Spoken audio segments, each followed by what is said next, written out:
హైదరాబాద్ సింహ గర్జనను success చేసిన మాలలందరికీ కృతజ్ఞతలు తెలిపారు నిజామాబాద్ మాల ఎంప్లాయీస్ అసోసియేషన్ నేతలు. నిన్న జరిగిన సభకు వివిధ జిల్లాల నుంచి పెద్ద ఎత్తున మాలలు హాజరయ్యారన్న ఉద్యోగ నేతలు రిజర్వేషన్ల వర్గీకరణపై వ్యతిరేకత చాటామన్నారు. అందరికీ సమన్యాయం దక్కాలన్నారు మాల ఎంప్లాయీ లీడర్స్.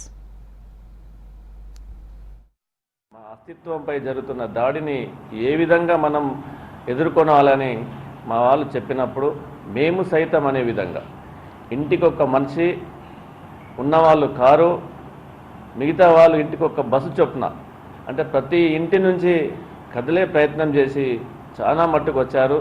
కొంతమందికి బస్సులు లేక వెహికల్స్ లేక రాలేకపోయారు. అయినా ప్రతి ఒక్కరికి పాల్గొన్న వారికి అందరికీ కూడా పేరున వారందరికీ కూడా కృతజ్ఞతలు ధన్యవాదాలు తెలియజేసుకుంటూ, ఎందుకంటే రేపటి తరానికి మనం ఐక్యంగా ఉన్నామని చెప్పాల్సిన అవసరం ఉంది. ఏ మెసేజ్ అయితే మనం ఇద్దామనుకున్నామో డాక్టర్ వివేకన్న గారి ఆధ్వర్యంలో, నాగరాజు గారి సారథ్యంలో, చెన్నయ్య గారి యొక్క పిలుపు మేరకు జిల్లాలో ఉన్నటువంటి నలుమూలలు ఉన్నటువంటి హిందువులందరూ కూడా మన మాలలందరూ కూడా వచ్చినందుకు మీకు ఇదే స్ఫూర్తిని, ఇదే యొక్క ఐక్యతను కొనసాగించాలని మీకు అందరికీ కోరుకుంటూ, మనము ఎవరు ఏ గ్రూపులు అయినా కానీ మనం వర్ణం ఒకటే అన్నట్టుగా ఎన్ని గ్రూపులు ఉన్నా అందరం కూడా ఒకటే ప్లాట్ఫామ్ పైకి వచ్చి ఎవరినైతే మనం హెచ్చరించాలనుకున్నామో వారికి మరి చూటిగా మరి హెచ్చరించడం జరిగింది.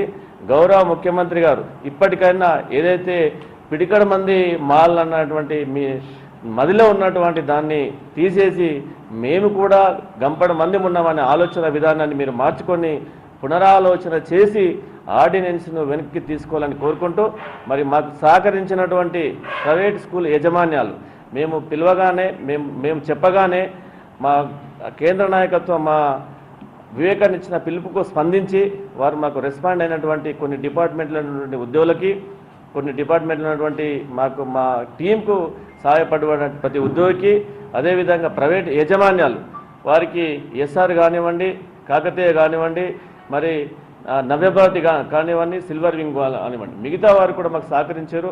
వారికి మీడియా సోదరులందరికీ పేరున మా మాల టీం పక్షాన మీకందరికీ మాలమానడు పక్షాన